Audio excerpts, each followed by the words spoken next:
las O causales desafuero, graves. pues, no. cualquiera de las dos, ¿eh? O sea, ¿Quién claro, sabe las dos si tienen maneras. los elementos? no me A ver, gustaría. Paula. A mí no me gustaría. Creo que una de las cosas más delicadas aquí es la crisis de la Suprema Corte de Justicia como último tribunal, máximo tribunal en el país, que ni se inventó ahorita, ni esto es el principio de la crisis, ni creo que es una cosa que ya viene de muchos años y que ahorita esta es una de las grandes explosiones. Un juicio político, un desafuero, no abonaría a componer el sistema de la operación de la Suprema Corte de Justicia. Contaminaría, digamos, a la institución. Y es una institución que lleva ya por lo menos 2 sexenios, teniendo, a partir de las designaciones que se han hecho, a partir de... Yo creo que lo han hecho bien. No, Sí. muy malas designaciones. No, pero han hecho muy bien su chamba los Y a la vez no. ministros. Y a la vez no. Siempre O sea, causan controversia, pero a ver, Carlos. A ver, yo quiero defender 2 cosas. Primero, en efecto, yo creo que es una buena noticia y esperaría que el proceso de designación de quien vaya a sustituir a Medina Mora nos permita, digamos, concluir que fue una buena noticia de principio a fin.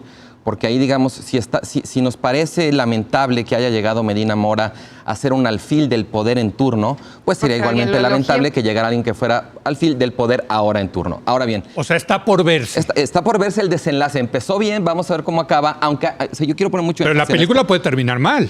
Hay una especulación respecto a la causa porque Santiago Nieto salió a decir públicamente que estaba esta investigación y había una denuncia. Sí. Eso a mí me causa problema porque, bueno, obviamente eso ha dado motivos a decir, es por eso que renuncia. Si Santiago Nieto tenía elementos, hubiera podido proceder, pero de alguna manera está anticipando un juicio en el tribunal de la opinión pública. Y no es la primera vez que Nieto lo hace.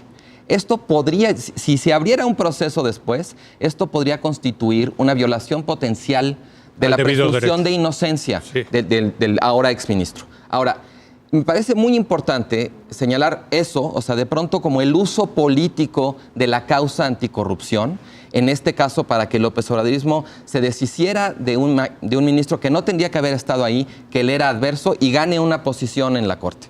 Eso me parece problemático. Insisto, hay que ver la terna, pero en principio el mecanismo que tenemos de nombramiento y los antecedentes de los nombramientos previos, la verdad es que no auguran tampoco que vayan a nombrar a un ministro, a un grande, como decía. Ayer Pablo. decíamos en la mesa que vieja tradición política es utilizar los casos de justicia o de, ¿no? Para deshacerse de...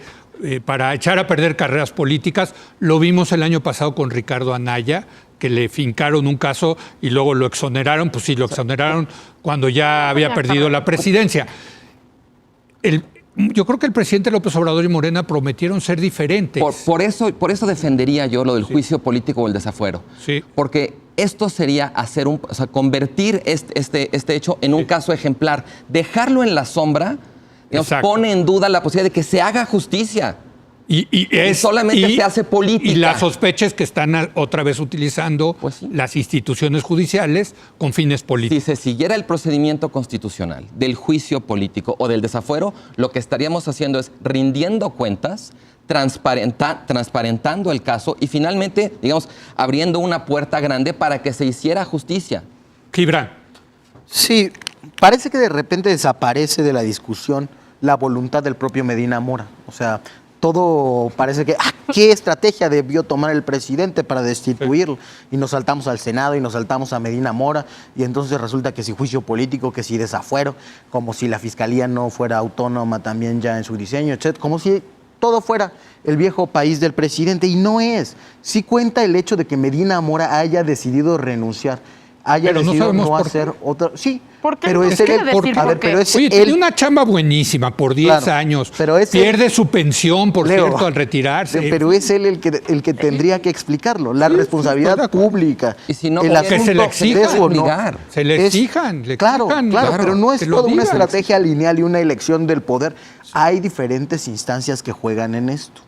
Rechazaría también que sea tan claro que el presidente López Obrador quiere poner un alfil suyo, porque obviamente se van a proponer agentes que sean cercanas ideológicamente a lo que el presidente quería representar. Eso pasa en todo el mundo. Eso sí. Pero en las cosas específicas, como la ley de remuneraciones, gente como González Alcántara, que ya fue propuesto en el nuevo sexenio, se manifestó en contra. Es decir, puede haber una coincidencia ideológica en el espíritu garantista, etcétera, etcétera, pero eso no significa subordinación al poder. Creo, además, que el hecho de que esto se dé así, sí favorece que no haya un choque entre los tres poderes. Y creo que es mejor para el país una estrategia de concordia. ¿Por qué aceptar la renuncia? Bueno, el único incentivo que a mí se me ocurre para hacer eso es no ponerse, no solamente a pelearse uno con el judicial, sino echar al Senado o a la Cámara de Diputados a pelear con el Poder Judicial.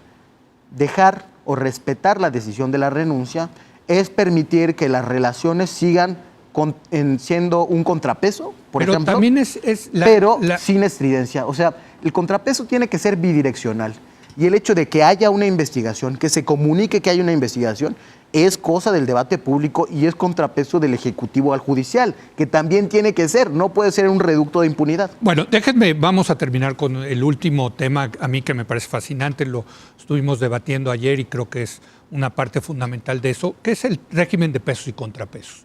Hay quienes dicen, hay quienes especulan que está en proceso el presidente López Obrador de capturar a la Corte, que ya va a tener los votos suficientes para no llegar a la mayoría de 8 que necesita la Suprema Corte para declarar inconstitucional controversias, etcétera. Es un tema fundamental el tema de pesos contra pesos. Este presidente controla el Poder Ejecutivo, tiene un control como nunca lo habíamos visto en el siglo XX del Legislativo, le falta el Judicial. Y muchos dicen, aquí en esta mesa lo escuchamos ayer, van por la Suprema Corte. Creo que eso es una especulación. O sea, es una especulación. Si hacemos ¿No te preocupa? análisis, me preocuparía si yo estuviera viendo signos muy claros de eso, más allá de una especulación. No hay una terna mandada. De las ternas, efectivamente, yo tengo muchísimas críticas a la terna de mujeres que se envió, sí, a la ministra que fue designada, a las chambelanes de terna que mandaron, que verdaderamente no tienen ningún mérito. Pero entonces estás dando la razón. Pero el anterior ministro, que es González Alcántara, ha estado a la altura, ha demostrado que tiene el nivel necesario. Ha sido independiente del poder. Entonces, así que digas, yo veo ya clarísimo una línea que va por captura de la Corte. No creo. Y ni creo te preocupa. Y creo que ahí tendremos que empezar a definir un poco la diferencia entre contrapeso y oposición. Y ahí sí le damos totalmente la razón a Arturo Saldívar, que dice, y aquí lo dijo en el programa, nosotros no somos la oposición. Contrapeso no es oposición. Y también, para las personas que quieren o esperan que Andrés Manuel ponga un ministro que vaya en contra de su ideología, no tiene por qué. Pero ahí hay. Pero hay perfil. Ahí hay, tú dijiste, es diferente González Alcántara que Yasmín Esquivel. Sí. De acuerdo, pero vamos Yasmín Esquivel, recordemos a la gente, es la esposa. La ministra contratista. Yo diría. Exacto, el contratista favorito. Pero tiene una carrera judicial, o sea, no es la esposa de. Eso es muy misógino. Yo diría, vamos. La apariencia de conflicto de interés es conflicto de interés. ¿Cómo critican a Medina Mora y no pueden criticar a Yasmín yo diría, Esquivel? Vamos 1-1. No, mira. A ver, perdón. Yo nada más vámonos. digo, por la manera de referirse, uno puede señalar el hecho, pues pero sí. no es la esposa de, es una señora que tiene una trayectoria jurídica. Pero tampoco puede ignorarse. Que ha estado en tribunales. Tampoco puede ignorarse. Se ve mal. A ver. Mira, yo lo que diría es que... Los contrapesos, perdón. Sí, o sea, en términos de los contrapesos, yo veo un riesgo de potencial captura. Creo que no estamos todavía ahí. Creo que algunos de los dichos del ministro presidente no han ayudado a disipar esa percepción. Al contrario, de pronto confunden. Él sale, me parece que el ministro presidente debe hablar a través de sus sentencias, de su trabajo judicial, y de pronto, cuando sale a tratar de explicar o a defenderse, termina enredando más las cosas. Creo que en efecto sí es muy claro que no es partido de oposición, es contrapeso. Pero digamos, en la medida en que esta renuncia se presenta después de que un funcionario avisa que hay una investigación y una denuncia, pues sí hay una presión abiertamente. O sea, aquí esto no es materia de especulación. Santiago Nieto salió a decir, te estamos investigando y ya te pusimos una denuncia, y luego el ministro renunció. Sí. Entonces, bueno, digo... Pero creo que ahí hay un salto de fe. Ahora, en todo caso, lo que diría es, la Constitución establece el tema de argumentar cuál es la causa grave. Y la Constitución no es una sugerencia. Entonces, si el ministro... Mucho menos para un ministro de la Suprema Corte. Exacto. Si el ministro Hombre, incurrió ¿no? en la omisión, en la negligencia de no obedecer eso que manda la Constitución, Es creo una que los falta demás grave. poderes están en la obligación de exigírselo. Estoy de acuerdo. Y en ese caso, entonces, podremos de alguna manera transparentar y, digamos, evitar el sospechosismo, la especulación y conocer el caso. Lejos de creer que esto va a debilitar a la Corte, yo creo que sería todo lo contrario, que fortalecería a la Corte porque sería una forma de mostrar que hasta los ministros tienen que rendir cuentas. Bueno, a ver, el flamante doctor en ciencia política, Gibran Ramírez, el tema de los contrapesos, fundamental debate en la ciencia política, ¿estás de acuerdo? Estoy de acuerdo. A veces mi vocación incendiaria me llevaría a coincidir con Carlos. Estaría buenísimo un juicio político donde se haga todo sobre la mesa, se dinamite la fama pública de Medina Mora y se está hagan las dinamitada. cosas como se tiene que hacer. No, yo creo que sería muy importante un debate y que se defendiera, etcétera, etcétera.